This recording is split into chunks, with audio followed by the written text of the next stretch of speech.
Most leaders think their biggest challenge is time, talent, or strategy.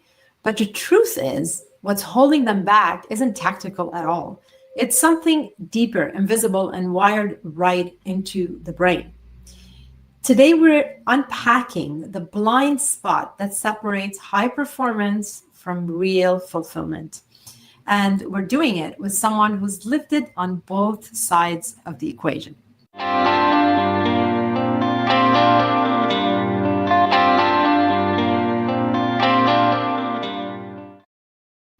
Welcome to the Neuro Leadership Edge, brain science for bold leaders ready to master their mind, their brain, and own their voice.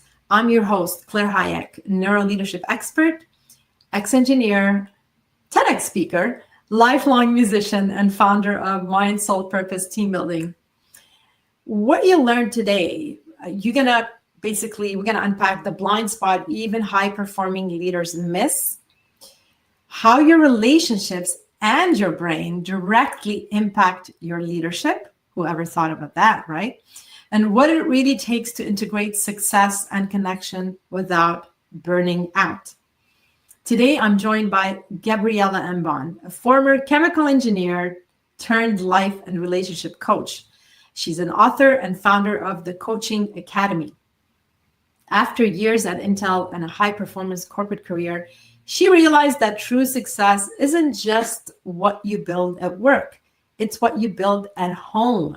She now helps high achievers design careers that feel aligned and relationships that feel alive. And she does that using her power couple method and life engineering framework to help people basically stop choosing between success and connection and start creating both. Gabriela, welcome to the show. Welcome to the Neuro Leadership Edge. I'm really excited to have you. Thank you, Claire, for having me. Excited to be here. Of course. I've been waiting for this one. So you and I obviously share this funny background. I call it funny because it's quite interesting. We are both engineers who ended up teaching people how to lead, not how to calculate. Funny enough.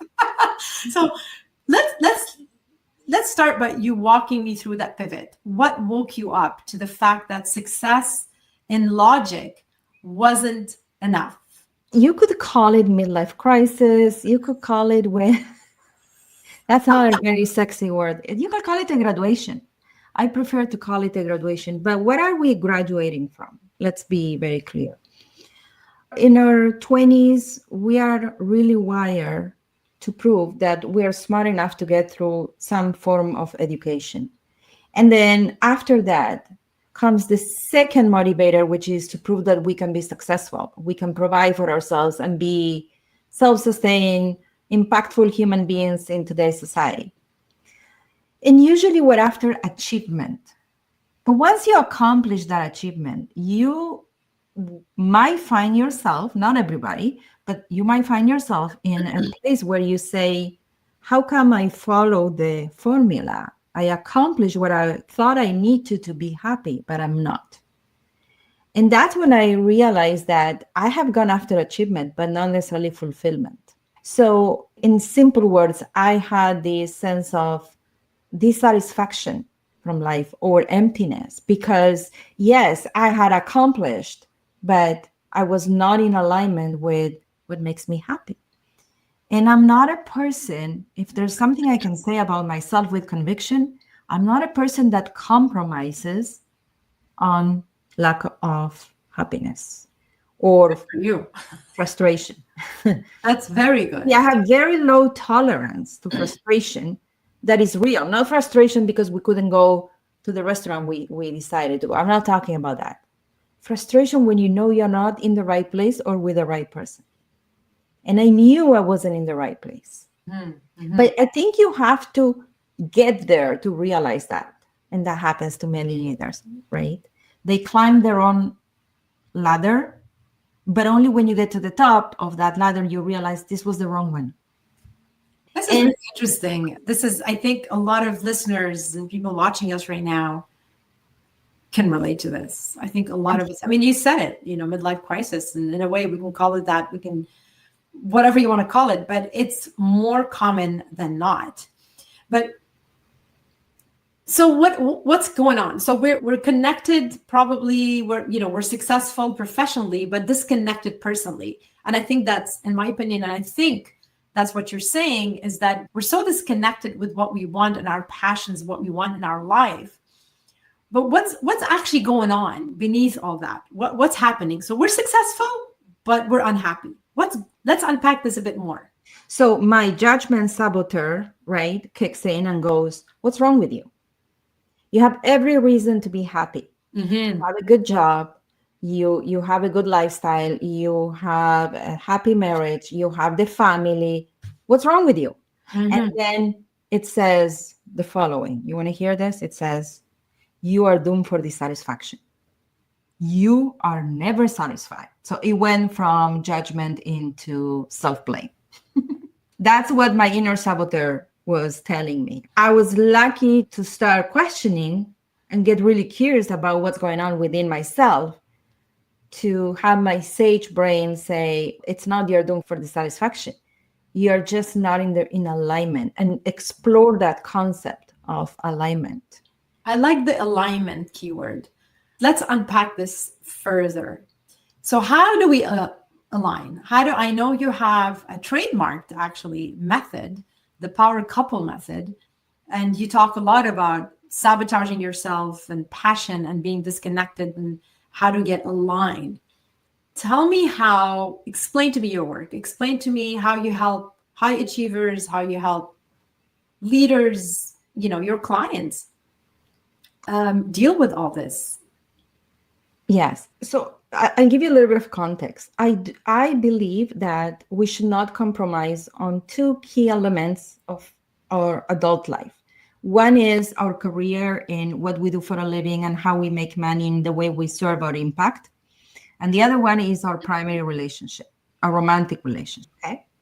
So the process of not compromising and clarifying and course correcting. If we think from an engineering perspective, is measure what you're creating, get a feedback, and then adjust accordingly, course correct.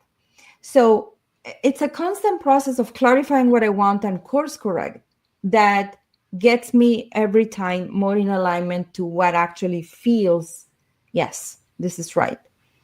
So I had to clarify to myself, what is that I love to do? What are my passions? What's my genius zone?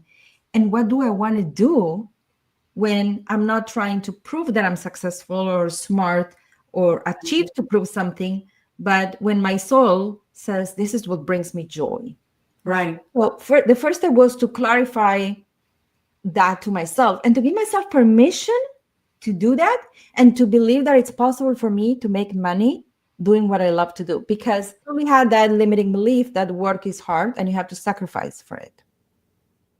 So it was a shift in mindset, and then the process of clarifying where's the intersection between my genius zone or unique ability, my passions, and what has meaning for me. Because I can tell you that when I work as an engineer, I train.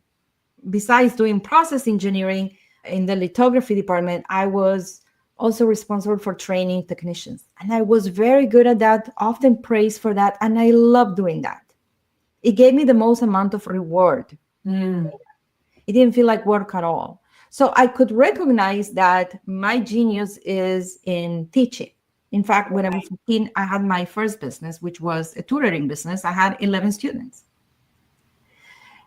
But I was teaching the wrong thing, in the sense that whatever I was teaching when I was an engineer was not what I'm passionate about. Right. Was not what I believe in. I didn't start with my why. Simon is laughing and behind our back. Simon Sinek. So I had to clarify all that, go through that soul-searching process, and then give myself permission to start, to do a pilot, to start and course correct. It's a very dynamic process, but one thing I know is that the clarity is in the doing. So the moment I clarified that this is what I want to do, it was a question of, okay, how do I start? Where do I train as a coach? And then clarifying my niche and clarifying where is my sweet spot? What's my genius zone? What's the next level of my creative process? It's a very dynamic process that once you have the intention to align, then you're going to get plenty of contrast to see what is really your sweet spot and what is not. So what is the first step as a leader that is thriving professionally but disconnected personally? What would be the first step, in your opinion? Where does somebody's listening right now and going, oh my God, that's totally me. I feel disconnected. I love what I do, but I'm not that passionate about it. I don't want to do this for the rest of my life. I'm ready for a change. How do we make that shift? Where do we start? The first step is clarify what is that you want. Okay. And that means working with either doing it yourself or working with a profession that helps you go through that search. And I'm not a big fan of, okay, what are your strengths and weaknesses? This is not about it. We're not cliche, Yeah, we're done. Definitely. Because we're looking for fulfillment is at the soul level. It's a soul learning, it's a soul searching process. It's not about your strengths and weaknesses. So working with somebody who can help you clarify those three components, passion, meaning, and unique ability, and how you translate that into an ideal career. Okay, passion, meaning, and unique ability.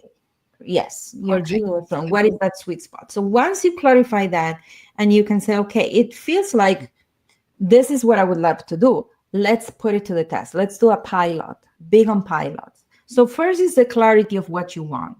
You need to take some time to clarify because clarity is a very strong force. Mm-hmm. And then don't marry that clarity, put it to the test, do a pilot, take a short course, test it, shadow somebody. And also, for the most part, it's not about transitioning overnight. You have to choose with your heart, but you have to take your brain with you. Right. So once you get clear about the what, first get clear about the what. Now engage with your brain and say, okay, how do I do that? What's the right and the most convenient way for my circumstances? Because I might be responsible for my family. So what's the best course of action to transition and start building an alternative? What happens many times as we start building that alternative, we start enjoying what we're doing more. Interesting. There's a side. How do you explain that? How do you explain that? Because we know it's not going to be forever, so we don't feel trapped. But we also become grateful for whatever I'm doing right now because it's allowing me to transition. It's giving me the financial security that I need until I am fully in the second phase. So it becomes an asset, not a liability anymore.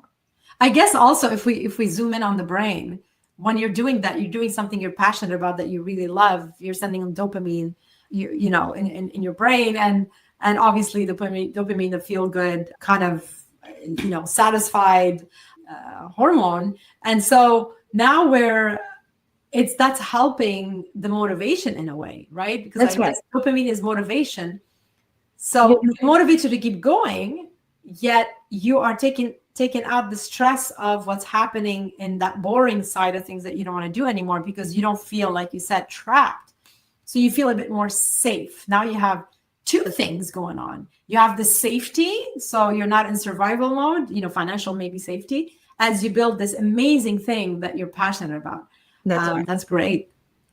So that's one side. I think it's so important that we don't compromise, and also to believe, but truly believe that it's never too late.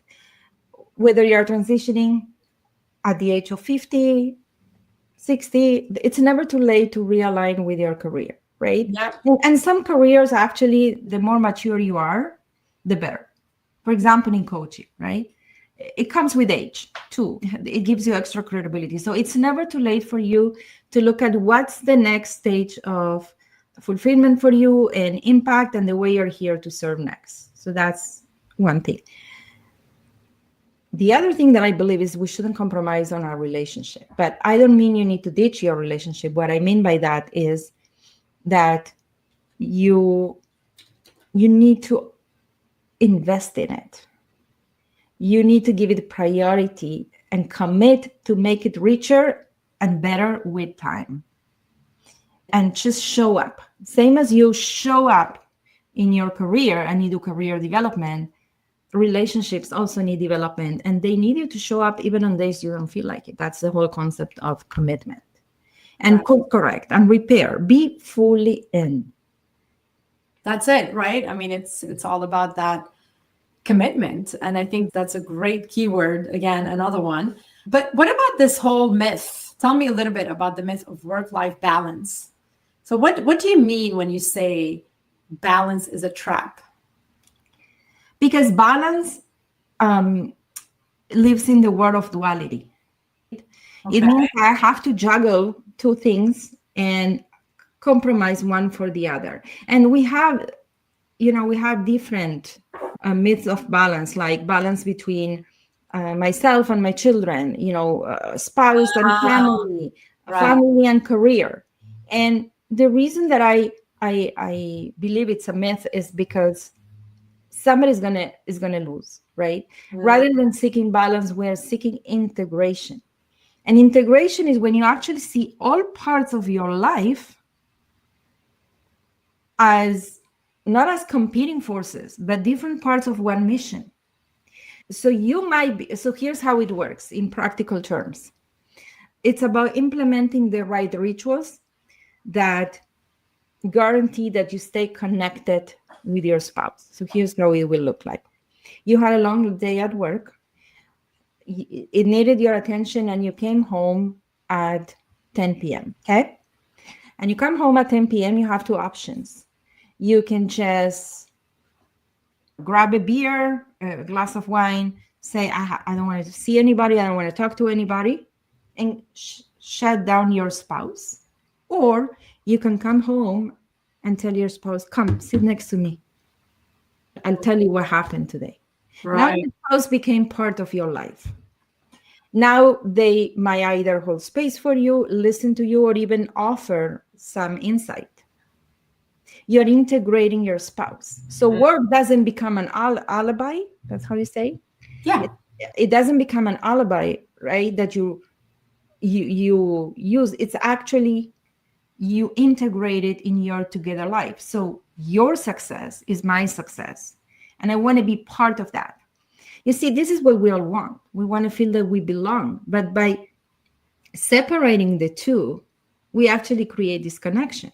But if you came home and you share with me your day, or you take some time to unwind, and then we sit and we just spend some quality time together, then you won't feel like you have to balance and one part is being compromised. It's also about, it's about rituals. It's about the small rituals that we do. We don't create a bond of trust by doing grandiose things. Yeah. We do it in the small things. The little things, yeah. Little things. In the little things that make the other one feel part of your life, seen, heard. So am I giving you a kiss in the morning and a hug before I rush? I might need to rush early, but am I giving you a kiss? Am I making you a tea when I made myself a tea? Am I saying no matter what, we have a weekly date where we date each other again?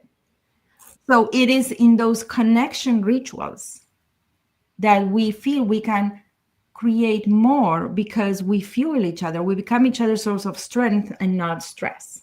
But if we are creating this connection, we're going to become each other's source of stress because somebody's going to be frustrated. Yeah. And then we show up at the world fragmented, not whole.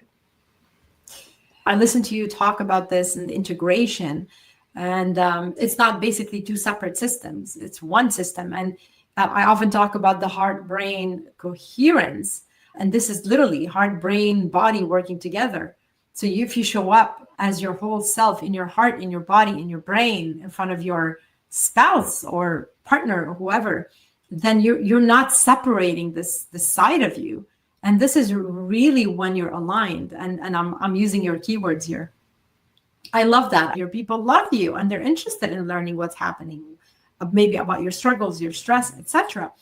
Just take a minute, take 60 seconds, breathe, take a deep breath and focus on your heart. Focus on your heart, realign your heart with your brain. And you do it literally by just placing your hand on your heart and breathing through your heart. Inhale 4 seconds, exhale 6 seconds. Do that for 60 seconds, for a minute, and feel the gratitude in your heart that, I'm alive. I have a meal today. I had water. I have a bed I can go to. I have people in my life that love me. Whatever it is, it doesn't have to be a big thing. And that activates basically the vagus nerve, which calms the stress response and brings you back to your prefrontal cortex. And so you're thinking clear, you're more open. And it's actually something that I teach in my masterclass, and I'll talk about it a bit later. You have a QR code here. You can scan it until, so we can continue with the podcast. If you want to learn more, scan it. There's definitely more information on this. It's that simple. But the thing that really is important, Gabriela, I'm so grateful for people like you out there doing this. And this is the reason why I do it as well. We need help. We all need help. Even when you're teaching this, sometimes, you need kind of a coach to read your label. We can't read our own label. So you can apply what you teach. You can apply your wisdom to yourself. But it really helps to have these tools, these practical tools, in order to get out of our stress zone and into our heart, into that coherence and that alignment. Absolutely. And for anyone listening who's realizing this might be their blind spot, that, they're probably taking this for granted and they're maybe not that aligned, and they're shutting people, their loved ones, their kids maybe even as well. So what is the first step to shifting it? Maybe the smallest little step that they can do, besides maybe hiring a coach or seeking help, that they can do right after this episode. I really love those kind of like, I can do this right now. So that I feel that gives hope. And you're like, wow, I'm in control. I can actually change my habit and try this. And then that gives you enough motivation to maybe seek help and actually take it seriously, because you see the results right away. So what would you say? I'm going to give a few alternatives, because I think when it comes to relationships, people are in different places. For those of you who feel comfortable, the biggest step is greet your spouse in the morning. Start your day with a hug and a kiss. Mm-hmm. If you wake up at the same time, cuddle in bed. If not, whenever you wake up and you meet your spouse, give each other a hug or a kiss. So if you start your day that way, you're going to see what it does to your nervous system, to your vagus nerve. It's absolutely incredible. And that physical connection creates emotional connection. So that's number one. Another ritual that people can do is make sure that if somebody leaves home first, if one of the spouses leave first, go to the door and say, have a good day, and give them a kiss. Okay. And then whoever comes home first, greet the other person when they come home. I love that. This makes you feel, and I do that with my children too, right? This makes you feel wanted, welcomed, that you have a home. I think this is it's all about creating a home, not just having a house, creating a home. So say goodbye, have a good day, and say hello. We have a ritual. I say goodbye to my children in the morning with my dog, with my golden. We have to go to the door no matter how cold it is. And the dog is going to stay there until they leave, and then she turns and comes back in. So it's a ritual. Rituals give meaning to our relationships. And if you want to take this one step further, have a conversation with your spouse, and don't be afraid to ask the most powerful question, because realize you might not be the root cause, and ask, are you happy? People ask always, are you happy? I want to say, is your spouse happy? So ask your spouse, are you happy? And if your spouse says no, or I'm not sure, please realize you might not be the cause. It's probably not. Ask, what do you need to be happy? How can I love you better? What can I do for you? How can I help? Why not? Yeah. So start with communicating. I love the 3 C's. Communication leads to collaboration, which leads to coordination, that leads to collaboration. So communication, coordination, collaboration. But it all starts with the communication, with the deeper questions. Not how do you feel? What are you thinking? Are you happy? Yeah. I don't see a person that will ignore that question. Like if you feel disconnected from your spouse, ask, are you happy? I want to know. I want to get a glimpse into your world. Thank you so much, Gabriela. These are gold nuggets. I hope our listeners are writing this down. This is really simple stuff, and anybody could do it.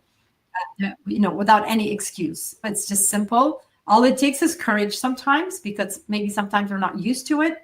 But the way we rewire our brain is through emotion and combined with repetition.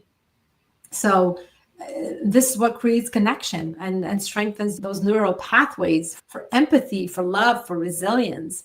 And these are core leadership skills, by the way. This what you're fostering and building at home is going to reciprocate also at work. I'm loving this conversation, but we're running out of time. I definitely want to go through our rapid fire questions. Are you ready? I have 3 questions for you, short answers, and on your go. You're good?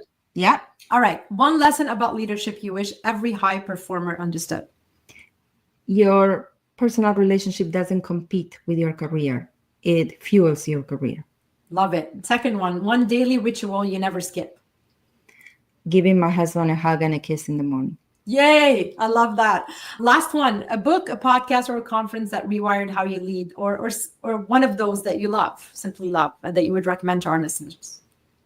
I love the book. I bought 2 of these, The Surrender Experiment on Michael Singer. Oh, nice. So take note of this. Again, these are gold nuggets. Thanks so much, Gabriela. If this episode hit home, join the Mental Fitness Masterclass for brain-based tools to get you to think a more clear, step into your power, and for real connection and coherence between the brain, the heart, and the gut, and your body, basically. You can see there's this QR code. You can scan it. If you want more information, please do reach out. It's pretty much detailed on the landing page. I would love for you to subscribe and follow this podcast if this episode helped you at all. And also do share. A lot of us sometimes, if this served you and helped you, please do share with somebody that you know and love and care for that needs to hear this, because this is why we do what we do. And I'm talking about you and me, Gabriela. I know that. Just sharing, that ripple effect is what we are going for. We're going for that impact. If you are listening to the podcast, please do check the description. I always leave the link. Look for the Linktree link. All my socials are there. Do connect on LinkedIn. Do connect with Gabriela as well. And reach out. Let us know what you think. We always love to hear from our listeners. So finally, I can't believe we're up to the wrap up here. But last quick words before we wrap this up, Gabriela. Anything you want to share? Where do we find you? What you would like to share with our listeners? I would say you can have both. You can win at home and at work. You can, if you're willing to commit. So that's my last message. And people can find me on LinkedIn, Gabriela Embon, or my website, gabrielaembon.com. And they can also download the prologue of the book, Becoming a Power Couple, 4 Pillars to Engineer the Legendary Marriage, and also find it on Amazon. Definitely, we'll put the link in the description for our listeners and followers to find it. Everyone, lead boldly, stay human, and turn every challenge into a gift. Thank you so much, Gabriela. Thank you guys for having me. Thank you, and see you all next week.